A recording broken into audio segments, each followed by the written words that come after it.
added to a Signal group chat where national security officials planned military strikes on Yemen. It's more than just a gripping story, a serious blunder. The article raises serious legal implications for all of these national security officials. Joining us now is the ranking member of the House Judiciary Committee, Democratic Congressman Jamie Raskin. Sir, thanks very much for being on the show. You bet. So let's start right there. Did this group chat break the law? Almost certainly it did, and it reflects a general sloppiness and negligence in the whole approach of the administration as they've gotten started here. They've been struck down more than 40 different times by federal courts with temporary restraining orders or preliminary injunctions because they've acted in such a cavalier disregard of what the rule of law requires. And this example you're pointing to, Casey, obviously is with respect to operational implementation of some plans. But if you look at what the underlying plan was, it's Congress that declares war on Venezuela or on Yemen. It's not the President of the United States. So it's both this tremendous operational negligence and sloppiness that has been shown, but also the idea that they act in complete defiance of what the Constitution says and what the rule of law stands for. Well, this is not, of course, the first time that the U.S. has launched strikes along these lines. It certainly is not just Republican administrations that have done that. But Congressman, Hillary Clinton, of course, lost an election in part because of criticism around her handling of classified information. How do you expect Republicans to respond to what we've learned about how it was being handled by the current Secretary of Defense and others? Well, it'll be child's play to go back and find all of the Republicans who were demanding congressional investigations and that Hillary Clinton apologize and leave the campaign and so on based over her handling of the information, most of which was not classified, I think. This was clearly classified and of an extremely sensitive and significant nature. So I would hope that they would at least acknowledge the emergency that is represented by virtue of these kinds of practices, and they would try to tighten them up. But again, I don't want to overly focus on the operational, because even today we've got an opinion from Judge Boasberg saying that the administration was acting completely outside of the law when it decided to deport people without giving them due process, individualized hearings in accordance with the Immigration and Naturalization Act. Yeah, well, and in fact, that was what I wanted to ask you about next. The judge, in the hearing that you referenced that played out today, the judge referred to the last time the act that was used, the Alien Enemies Act, as, quote, and these are his words, Nazis got better treatment under the Alien Enemies Act. And he, of course, was then referring to these Venezuelan migrants who were deported. Do you agree with that assessment? No, actually, I haven't studied exactly how Nazis were rounded up and whether they were given individualized hearings, but certainly that's what American due process requires. Now, the 1798 Alien Enemies Act says that the president's got the power to deport people who are enemy foreign nationals, that is, they are citizens of a foreign country that we're at war with. Of course, we're not at war with Venezuela. They've not invaded us. But even if we were at war with them, they would have a right under this statute to a due process hearing. I don't know what took place during World War II, so I would like to do some more research into that. In any event, they are guaranteed that kind of due process hearing under the statute and under the Constitution of the United States. We don't know who got shipped off, and you've got all of these lawyers coming in on behalf of particular people who were put on the plane saying they were not gangbangers, they were not part of this gang, and so on. So we don't know who's there. That's why, two of the most beautiful words in the English language are due process, so we can actually figure it out. Congressman, you, of course, in the first Trump administration, were heavily involved in pushing back against some of the things the then president was doing. You're obviously very involved in impeachment proceedings in the House of Representatives. There has been a lot of frustration now that you've seen from the Democratic base about how Democrats have been pushing back against President Trump this time. There was a meeting, reportedly Nancy Pelosi sat down with the minority leader, Hakeem Jeffries, told him to use his power. Senator Chuck Schumer, the minority leader in the Senate, under incredible pressure. Based on what you saw happen, do you think Chuck Schumer should step down? Gee, Casey, I don't want to weigh in on that, and for this reason, I don't want to get in the habit of attacking other Democrats right now. Our democracy is under siege, and as we've seen, dozens of actions by the Trump administration have been struck down in federal court as a violation of the Constitution and the rule of law. We need everybody together, and I agree, all of us could be doing a better job. I'm working 7 days a week on this. I was just in Bethlehem, Pennsylvania. I was in my own district. I was in the Eastern Shore. I was in Hamilton County, Ohio. I'm going everywhere, and I think most Democrats feel the same way. We will go anywhere to fight to defend democracy and freedom at this point. And I understand everybody's got a job to do. I'm just not that drawn to the palace intrigue stories. We're really in the fight of our lives right now. All right. Very briefly, sir, your Democratic colleague, Congresswoman Jasmine Crockett, said, quote, "All I want for my birthday is for Elon to be taken down," referring to Elon Musk. The Attorney General connected those comments to attacks on Tesla, and she says, quote, of Crockett, "She needs to tread very carefully." Is that a threat? It sounds like it is, and they're certainly making those kinds of threats against Democrats all over the place. I mean, what's so interesting is how extremely literal-minded they can get when Democrats are using common metaphorical parlance to talk about political struggle. But when Donald Trump says, you got to go and fight, and you got to fight like hell, where you won't have a country anymore, to a mob of tens of thousands of people that he summoned and directs them over to the Capitol, they think that that's purely abstract and metaphorical language. So I could take it a little bit more seriously if they used one standard for adjudicating political rhetoric. All right. Congressman Jamie Raskin, very grateful to have you on the show, sir. Thanks very much for being here. Your reaction to the story in The Atlantic that said that some of your top cabinet officials and aides had been discussing very sensitive material through Signal and included an Atlantic reporter for that. What is your response to that? I don't know anything about it. I'm not a big fan of The Atlantic. To me, it's a magazine that's going out of business. I think it's not much of a magazine, but I know nothing about it. You're saying that they had what? They were using Signal to coordinate on sensitive materials and having to do with what? Having to do with what? What were they talking about? With the Houthis. The Houthis? You mean the attack on the Houthis? Right.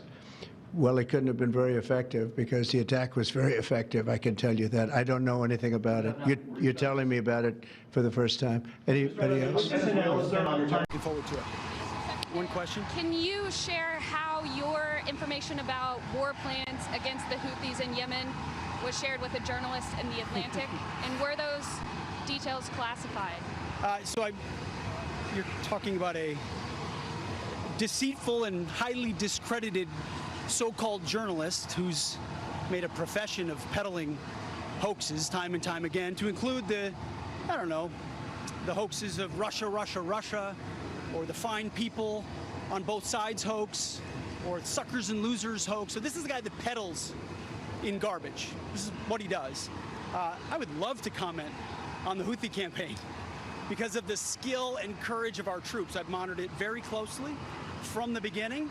And you see, we've been managing 4 years of deferred maintenance under the Trump administration.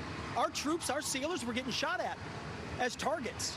Our ships couldn't sail through. And when they did shoot back, it was purely defensively or at shacks in Yemen. President Trump said, no more. We will reestablish deterrence. We will open freedom of navigation, and we will ultimately decimate the Houthis, which is exactly what we're doing as we speak from the beginning, overwhelmingly. Why were those details? Some people get very upset anytime I record anything in the car, but this group chat thing on Signal, where very urgent and important defence information and, military plans were shared with a journalist, one telling sign of all of this is Pete Hegseth, who's using this thing of let's deflect, let's blame the media, let's not answer the crucial situation of who screwed up and did it happen. I'll just ask one question. Comment section is all yours. I'll play all the various different clips. Did this happen? Yes or no? That's all I'm asking, because at this stage, they're all saying, well, listen to what John Bolton has to say. He's basically saying Trump's a liar. Trump would have known what's going on. Thoughts? Election in part because of criticism around her handling of classified information. How do you expect Republicans to respond to what we've learned about how it was being handled by the current Secretary of Defense and others? Well, it'll be child's play to go back and find all of the Republicans who were demanding congressional investigations and that Hillary Clinton apologize and leave the campaign and so on, based over her handling of the information, most of which was not classified, I think. This was clearly classified and of an extremely sensitive and significant nature. So I would hope that they would at least acknowledge the emergency that is represented by virtue of these kinds of practices, and they would try to tighten them. It's old-fashioned, I know, but they should only be discussed face-to-face where people can have it out if they have a disagreement, not on an email chain. Sir, do you think somebody should be fired over this? Listen, Donald Trump's not going to fire anybody unless he thinks this redounds to his personal detriment, and we'll see what happens. To another big story today out of The Atlantic, where their editor-in-chief Jeffrey Goldberg has reported that he was accidentally sent sensitive information about military strikes in Yemen. The messages come from 18 national security officials. They were sent through the encryption app Signal, and there are indications that they appear to be authentic. I think there are two takeaways from this story as of what we know today. One, it is incredibly concerning that sensitive information would be sent with a journalist included in the thread. We can speculate, and there is reasonable, fair expectation that somebody like Jeffrey Goldberg was accidentally included under his initials, JG, when who was meant to be included was a trade chief, Jamison Greer. But if it was accidental, and we'll wait to see if this was accidental, it is incredibly concerning that this information would be shared over the Signal app with the journalist included. But the bigger takeaway for me is it's an insight, a transparent insight into the thought process and dialogue of our national leaders. If you look at the actual content of what was reported, if you look at how they discuss potential strikes on Houthis in Yemen, what you will see is dialogue between Vice President J.D. Vance, Secretary of Defense Pete Hegseth, National Security Advisor Mike Waltz, Stephen Miller, Tulsi Gabbard, and many more, in a very collaborative, open, honest, team-based attempt to come to the right decision after years of secrecy and incompetence. If you read the content of these messages, I think you'll come away proud that these are the leaders making these decisions in America.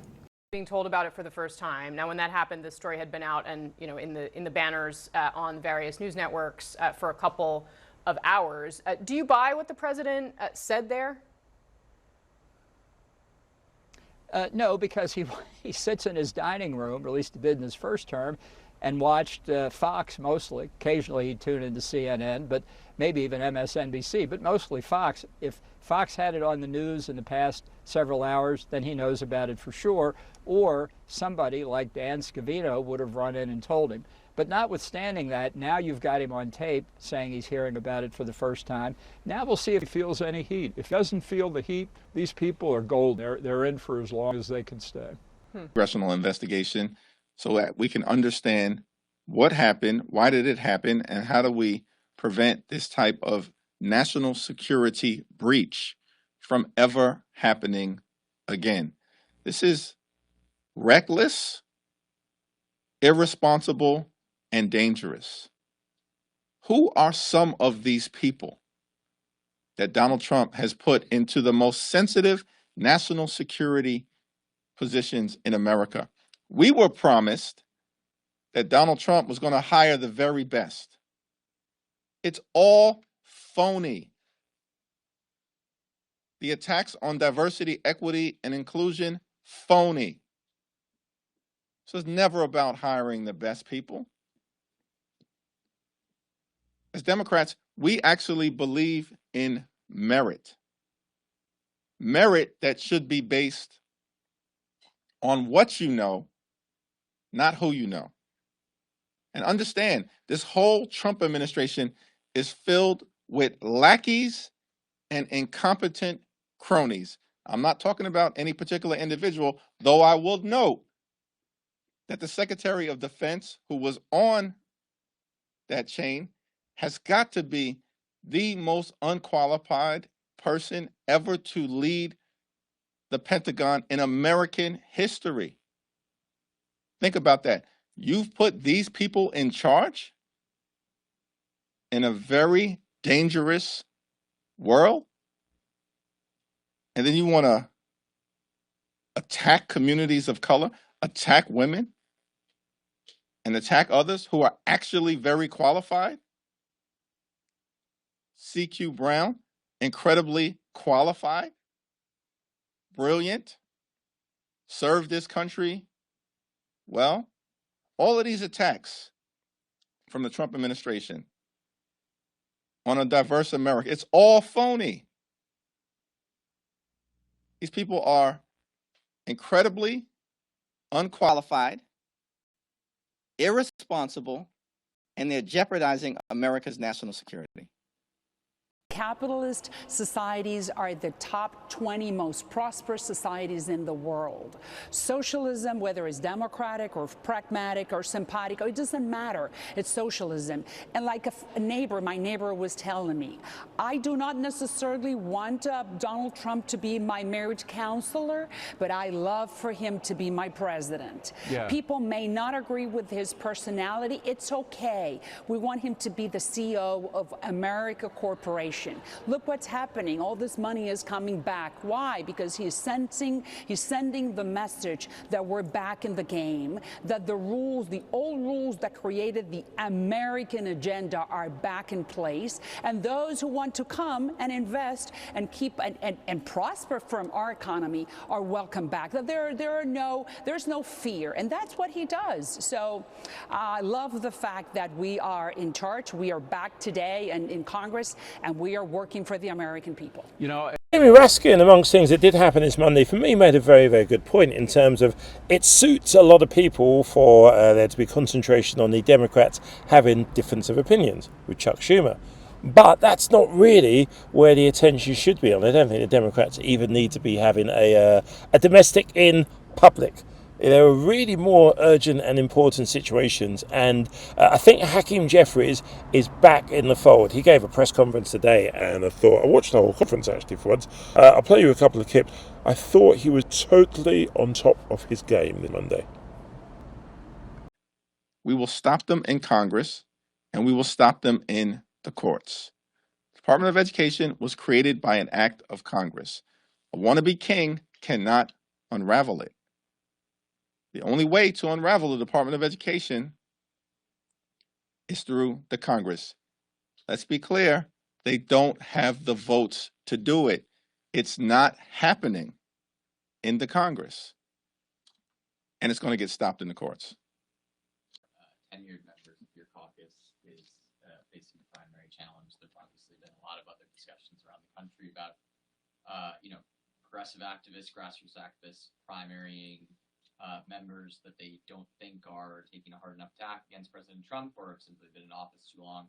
Are you concerned at all about incumbents getting ousted this cycle, and what specific steps are you taking? I'm not familiar with who you're talking about. Congressman Schakowsky is facing a challenge from Kat. She's a longstanding member, obviously a longstanding stalwart progressive member. I'm unfamiliar with this particular challenge, so I can't comment on it beyond having a conversation with Jan at some point. There's a lot of energy, a lot of angst, a lot of anxiety, of course, across the country as it relates to the parade of horribles that Donald Trump has been unleashing on the American people. Our focus is going to be stop bad things from happening to the American people. And there'll be a time and place where the politics will take care of itself. Thanks, everyone. Fox News. Who could they blame for the fact that, what are their former employers? What did he do? Who could they blame for the fact that somebody is responsible? Who used to work at Fox for the leak? Oh, not Pete Hegseth. Can't do that. Let's spin it. Thankfully, Jessica Tarlov on the 5 said what a lot of people are saying. Let's not hear any more about Hillary and her emails. Donald Trump's ratings on handling the economy, inflation, cost of living are all tanking. And we're seeing this administration's incompetence and recklessness on a scale unimaginable. I'm sure you guys saw this incredible Jeffrey Goldberg piece from right before we got on air a couple years ago about Goldberg, who is a journalist at The Atlantic, being invited into a private Signal chat with all of our national security heads. So Rubio, Hegseth, Waltz, Tulsi Gabbard, Scott Bessent's in there, et cetera. And they are planning on just Signal to drop bombs in Yemen. So they're not doing this in a skiff. They're doing it on an app that you and I, we all have on our phones. And it's obviously incredibly reckless, national security risks. I don't want to ever hear butthurt emails again. I don't know what's going to happen to anyone who's involved in something like this. But on top of it, you have the vice president. He's in there as well, contradicting Donald Trump on his policy on Europe. So all of this is going on. We're only a couple months into this administration. And when Carville says, let's see what they do, you get stuff like this. Senator Hawley, I'll just read part of this piece in The Atlantic. The world found out shortly before 2 p.m. Eastern on March 15th that the U.S. was bombing Houthi targets across Yemen. And this reporter, Jeffrey Goldberg, writes that I, however, knew 2 hours before the first bombs exploded that the attack might be coming. The reason I knew this is that, again, this is the article in The Atlantic, that Pete Hegseth, the Secretary of Defense, had texted me the war plan at 11:44 a.m. The plan included precise information about weapons packages, targets, and timing. Senator, your reaction to this?